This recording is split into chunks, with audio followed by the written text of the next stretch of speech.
வணக்கம். தமிழன் செய்தி களம்.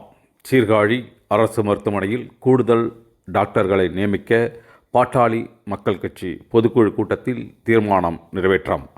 மயிலாடுதுறை மாவட்டம் சீர்காழியில் பாட்டாளி மக்கள் கட்சி மாவட்ட பொதுக்குழு கூட்டம் மாவட்ட செயலாளர் லண்டன் அன்பழகன் தலைமையில் மாவட்ட தலைவர் சித்தமல்லி பழனிசாமி முன்னிலையில் நடைபெற்றது.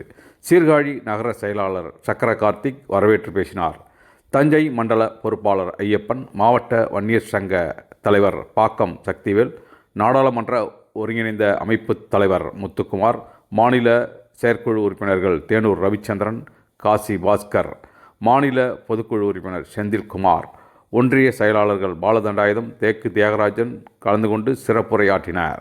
கூட்டத்தில் டெல்டா மாவட்டங்களில் பருவம் தவறி பெய்த மழையால் பாதிக்கப்பட்ட நெற்பயிர்களுக்கு இழப்பீடு வழங்க தமிழக அரசை வலியுறுத்திய பாமக தலைவர் டாக்டர் அன்புமணி ராமதாஸுக்கு நன்றி தெரிவிக்கப்பட்டது.